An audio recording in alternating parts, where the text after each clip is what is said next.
Hello everyone, today I'm going to start a chapter, A Letter to God written by Gregorio Lopez Fuentes.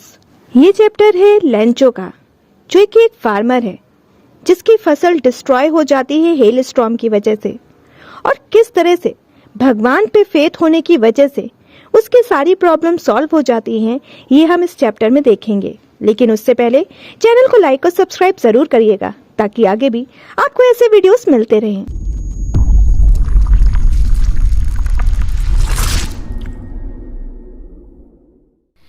Letter to God एक ironical story है, यानी कि इस story में जो and होगा वो टोटली आपके थिंकिंग के ऑपोजिट होगा।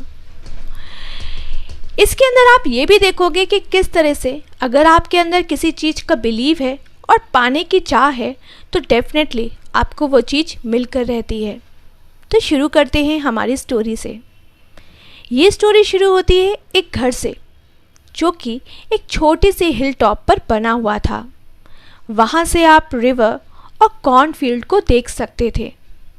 उस कॉर्नफील्ड में छोटे छोटे फ्लावर्स लगे हुए थे, जिसे देखकर ये आप पता कर सकते थे कि फील्ड बहुत अच्छे से पक चुकी है और उससे बहुत अच्छी कमाई भी होने वाली है।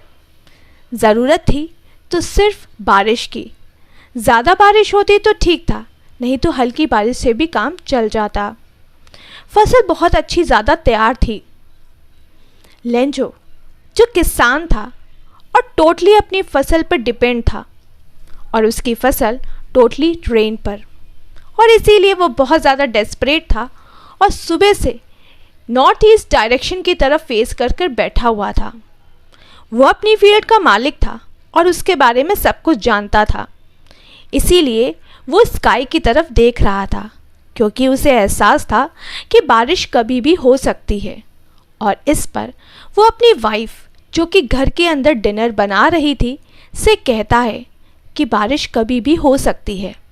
इस पर उसकी वाइफ कहती है कि ये सब भगवान की मर्जी है और सच में बारिश होगी। लेंचो का बड़ा लड़का खेत में काम कर रहा था और वहीं उसके दो छोटे बच्चे घर के बाहर खेल रहे थे। इतने में लेंचो की वाइफ उन्हें खाने के लिए बुलाती है। जब वो लोग खाना खा रहे थे तभी रेन स्टार्ट हो जाती है, बिल्कुल वैसे ही जैसे कि लेंचो ने प्रिडिक्ट किया था। नॉर्थ ईस्ट डायरेक्शन से काले बादल आते नज़र आ रहे थे। एयर फ्रेश थी, स्मेल भी बहुत अच्छी आ रही थी। लेंचो भागकर बाहर जाता है ताकि वो उन रेन ड्रॉप्स को अपनी बॉडी में फील कर सके, और वापस आकर खुशी में बोलता है कि ये रेन ड्रॉप्स नहीं बल्कि न्यू कॉइन्स हैं, जिसकी बिग ड्रॉप 10 सेंट्स और स्मॉल ड्रॉप 5 सेंट्स के बराबर है। वो बहुत ज़्यादा सेटिस्फाइड था। उसकी फील्ड पूरी पानी से ढक चुकी थी कि तभी अचानक हवा की स्पीड बढ़ जाती है और रेन ड्रॉप्स के साथ हेल स्टोन गिरना स्टार्ट हो जाते हैं। बिल्कुल सिल्वर कॉइन की तरह वो शाइन कर रहे थे। बच्चे बाहर आते हैं और उन हेल स्टोन्स को कलेक्ट करने लगते हैं। वो हेल स्टोन्स ऐसे लग रहे थे उनके लिए जैसे कि कोई मोती। लेंचो जो कुछ देर पहले खुश था, अब दुखी हो जाता है, क्योंकि वो हेल स्टोन उसकी फील्ड के लिए अच्छे नहीं थे। इसीलिए वो विश करता है कि ये जल्दी से ख़त्म हो जाए। वो हेल स्टोन पूरे 1 घंटे तक बरसते हैं, हर जगह बरसते हैं, और थोड़ी ही देर में पूरी फील्ड वाइट कलर की हो जाती है, ऐसे जैसे कि मानो किसी ने पूरा नमक बिखेर दिया हो। जितने भी ग्रीन लीव्स थी वो पेड़ों से गिरकर ग्राउंड में गिर जाती हैं। कॉर्नफील्ड डिस्ट्रॉय हो जाती है, जितने भी फूल थे वो ज़मीन में गिर जाते हैं। लेंचो सैडनेस से भर चुका था। जब स्टॉर्म ख़त्म हुआ तो वो अपनी फील्ड पे जाता है और चारों तरफ देखता है और अपने बच्चों से कहता है कि अगर टिड्डियों का दल इस फील्ड को डैमेज करता तो शायद उनके पास खाने को कुछ बच भी जाता, लेकिन इस हेल स्टॉर्म ने तो कुछ भी नहीं छोड़ा। अब इस साल हमारे पास खाने के लिए कुछ भी नहीं रहेगा। घर के अंदर जितने भी लोग थे उनकी होप खत्म हो चुकी थी। उन्होंने सिर्फ और सिर्फ भगवान की ही मदद की सोची। लेंचो की वाइफ लेंचो से बोलती है कि तुम परेशान ना होना, हालांकि जितनी भी क्रॉप्स थी वो डिस्ट्रॉय हो चुकी थी, लेकिन वो अपने हस्बैंड से कहती हैं कि ये याद रखना कि कोई भी भूखा नहीं मरता। लेंचो भी ये बात जानता था कि हाँ, कोई भी भूखा नहीं मरता। उस रात लेंचो भगवान की मदद के बारे में ही सोचता रहा, क्योंकि भगवान की मदद ही लेंचो की आखिरी होप थी। लेंचो एक स्ट्रॉन्ग मैन था और अपनी फील्ड पे बहुत ज़्यादा हार्ड वर्क करता था, और इसके अलावा वो लिखना पढ़ना भी जानता था। इसीलिए अगली सुबह संडे मॉर्निंग को वो एक लेटर लिखना स्टार्ट करता है, और वो सोचता है कि वो ये लेटर खुद टाउन डालने जाएगा उस लेटर को पोस्ट करने के लिए। वो लेटर वो गॉड को लिखता है, जिसमें वो उनसे रिक्वेस्ट करता है कि वो उसकी और उसकी फैमिली की हेल्प करें, नहीं तो वो पूरे साल भूखों मर जाएंगे। और वो उनसे 100 पेसोस की डिमांड रखता है, जिससे वो न्यू शीट्स ला सके और अपनी फील्ड में लगा सके, ताकि नई क्रॉप्स आ जाएं, जो कि ख़राब हो चुकी थी हेल स्टॉर्म की वजह से। और बचे हुए पैसों से वो पूरे साल का राशन लाता।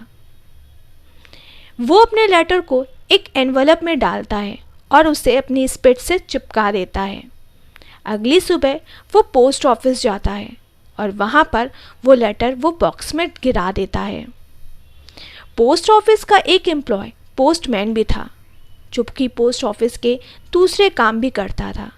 वो अपने बॉस के पास जाता है और बहुत ज़्यादा हंस रहा होता है, क्योंकि जो लेटर वो अभी बॉक्स से निकाल कर आया था, उसमें जो एड्रेस लिखा था, वो एड्रेस उसने अपने पूरे साल के करियर में कभी नहीं देखा था।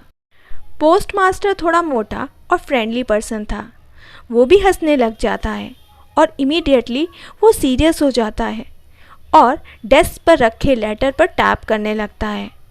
वो भी बहुत ज़्यादा आश्चर्य में था कि जिसने ये लेटर लिखा उसके अंदर गॉड के लिए कितना फेथ है। काश उसके अंदर भी इतना फेथ होता। वो बहुत ज़्यादा सरप्राइज था उस आदमी के लिए जिसने ये लेटर भगवान को भेजा था। पोस्टमास्टर ने उसके फेथ को बनाए रखने के लिए एक आइडिया निकाला और वो उस लेटर का रिप्लाई करना चाहते थे। जब उन्होंने लेटर को रीड किया तब उनको सारा मैटर क्लियर हुआ और तब उनको ये पता चला कि सिर्फ पेपर, इंक और काइंडनेस के अलावा उन्हें कुछ और भी चीज़ उस लेटर में रखनी थी। ये जानने के बावजूद भी वो अपने डिसीज़न पर मेंटेन रहे।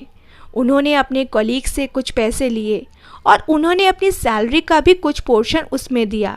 अपने कई फ्रेंड्स लोगों से भी उन्होंने डोनेशन के रूप में पैसे मांगे ताकि वो उस फार्मर की मदद कर सके। लेकिन उस पोस्ट मास्टर के लिए ये इतना इजी जॉब नहीं था कि वो 100 पेसोस को कलेक्ट कर सके, लेकिन वो 100 पेसोस के आधे से कुछ ज़्यादा ही पैसे कलेक्ट कर पाए थे। पोस्ट मास्टर ने वो पैसे एनवेलप में रखे और उस एनवेलप में लेंचो का एड्रेस लिखा। उस एनवेलप के अंदर एक लेटर भी था जिसमें सिर्फ और सिर्फ गॉड लिखा था, जो कि एज अ सिग्नेचर था।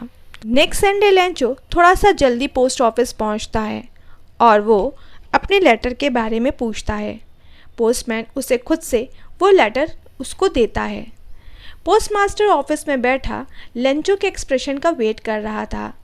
पोस्टमास्टर के अंदर बहुत ज़्यादा सेटिस्फेक्शन था कि उन्होंने किसी की मदद करी। लेंचो ज़्यादा सरप्राइज नहीं था लेटर को पाकर, क्योंकि वो इतना कॉन्फिडेंस था कि गॉड उसे रिप्लाई ज़रूर करेंगे। लेकिन जैसे ही लेंचो पैसे काउंट करता है वो गुस्सा हो जाता है, क्योंकि उसे पता था गॉड कभी मिस्टेक नहीं कर सकते। वो वहाँ से टिकट विंडो के पास जाता है ताकि वो वहाँ से पेन और पेपर ले सके। उसको लेने के बाद वो लेटर लिखना स्टार्ट करता है। जब वो लेटर लिख रहा था तो उसने अपने चेहरे पर फ्राउनिंग की थी, यानी कि आईब्राउज़ को उसने उठाया हुआ था। ऐसा लग रहा था जैसे कि वो लिखते टाइम बहुत सोच रहा हो। लेंचो जब अपना लेटर कंप्लीट कर लेता है तो वो विंडो के पास स्टैम्प परचेज करने के लिए आता है और उसमें थूक लगाकर उसे उस एनवेलप में चिपका देता है और उसको कस के दबाने के लिए वो मुट्ठी से उसमें प्रेशर देता है।